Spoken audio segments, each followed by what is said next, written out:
welcome back to the next video. You'll probably be aware now this is going to be a Stuka. This is Airfix's Stuka, of course. I've obviously debagged all this. I'll have a quick look at these sprues. Really nice. Nice moulding. We'll see during the build, won't we? It's that grey, bluey grey, light bluey, softer plastic, which I'm not particularly a big fan of. I know people are, which is fair enough. Nice detail on the wings there. I don't know much about the Stuka, in fairness. They've got masks, some gun sights, and a pair of seats. I've got a couple of mates that know a lot more about it than me, which I'll ask for their input as and when. But here we go. The schemes, I'm not quite sure at this present time. I ain't sure which it's going to be. It's either going to be the lad in Greece or the lad in Libya. I am literally 50-50. I really have not, don't know. I don't know. I think the Libyan is possibly more attractive, but obviously the normal colours are a bit more classical, aren't they? So I don't know. We'll see. Let's get on with it.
As you can see, we're ready now to spray up the interior, for which part we're going to be using MRP, and for the instrument panel, focus, we'll use some rubber black. I won't show any of this. You've seen people spraying stuff before. The seat's quite nice, isn't it? Anyway, let's get over and do it. So in the end, I didn't do instrument panel black. Looks quite nice. That's the decal, that is. Isn't that lovely? I've done that fit down really nicely, doesn't it? You see, you don't need PE panels sometimes. I'd even suggest most of the time. This kit is a little bit older now. I don't know, probably 4, 5, 6, 7 years old now, I guess. But even the decal on this is real nice. So newer kits, decals, instrument panels, fine. And then the seat, looked at the seat earlier, the seat's come out okay, isn't it? Okay, so with obviously all this, it's all been flat coated with one of these Tessa's dull coat again, and it's gone down really flat. flatter than I wanted it to, flatter than I've ever got it. As is always the case. So what we're going to do now, we're just going to weather. We've got some the enamel sachet wash. I'm going to try a bit of this industrial earth oil wash. So let's slap it on and see what happens.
problems with this joint here, with the wing root and the fit of the wing to all this here. even now it's still not perfect.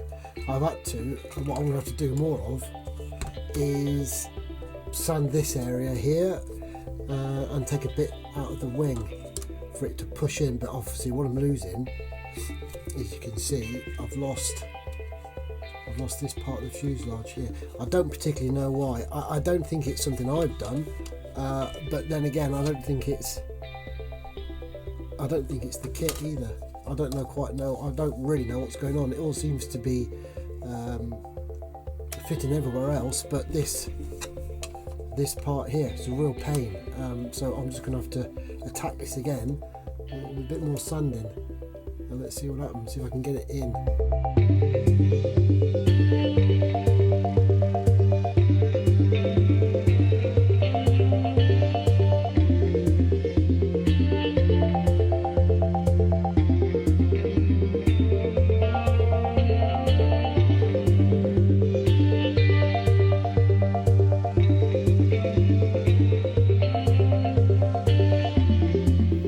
That's what it should look like, and clearly it isn't quite right, because we've got this little bit of gap just there, and it's better than what it was. It was out here, it was miles out, so we'll keep on going. I think we're gonna have to call it that. I don't take too much more out of the route. We have to fill this little area here. It's a real shame. Apart from that, it's it's not too bad, but it's all a little bit, I don't know. I don't know. Let's get the wings together and carry on, I think.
if we look at this canopy, Stuka canopies are fiendishly difficult to work out.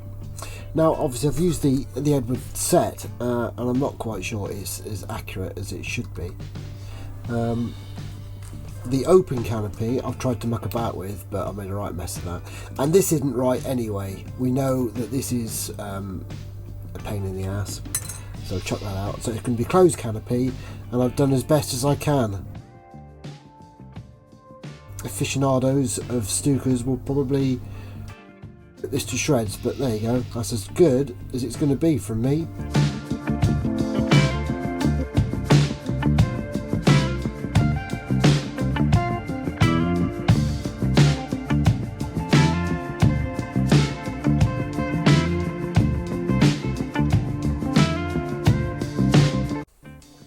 So I've jumped straight into paint. I didn't film any of this because it's all pretty standard stuff.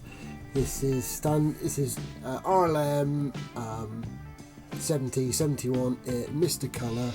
Hang on a minute. So we're using these two paints,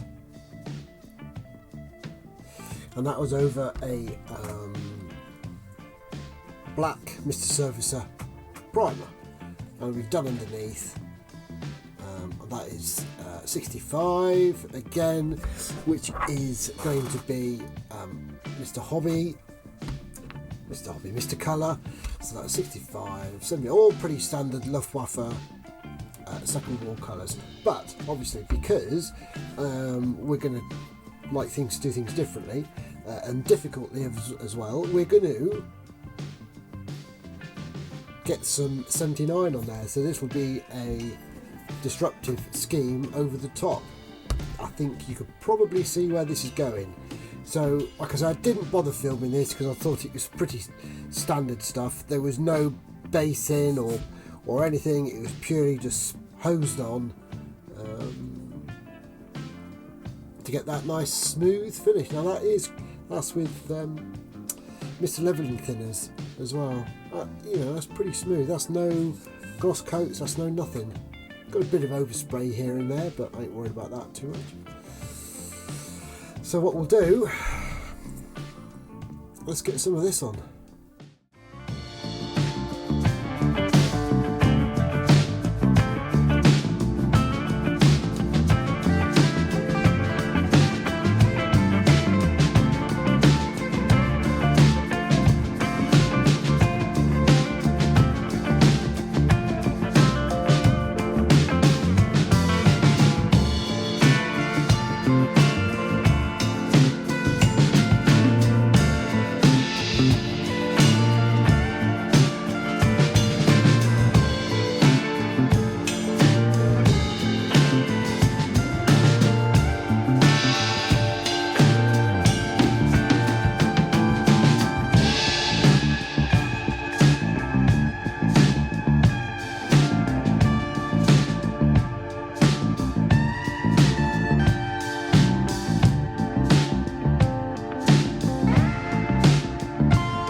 So most of the paint is done. Well, in fact, all of the paint is done.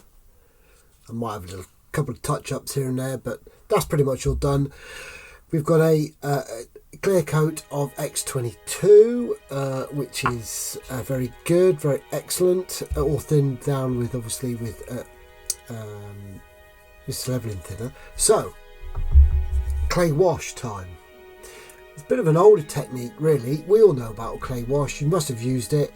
If you haven't used the clay wash, I just happen to have the ultimate, but you know, the flooring models wash and all the rest of it are all the same. It's a very good, easy way of starting your weathering process. Like I say, when I first used it years and years ago, I thought it was a bit of a revelation. And then, you know, you go away from it because you think you know best. You think, oh, that's a bit of an old technique. I'll go on to more sexy things and other stuff. But to be honest with you, it's good. I think it's still relevant, and I think it's an excellent way, like I say, to start off your weathering. So if you haven't seen it, where have you been?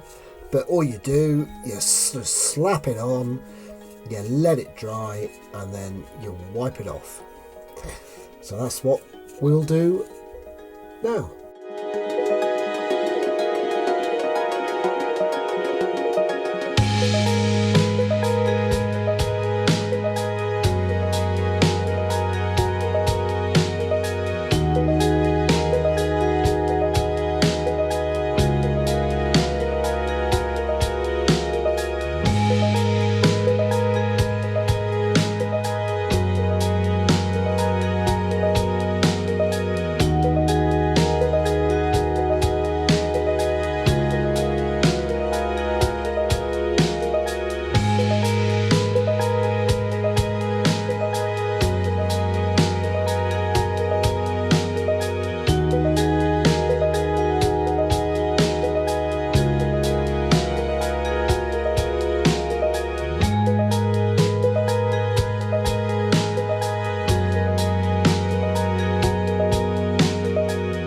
So this is what you're left with when that clay has been wiped away.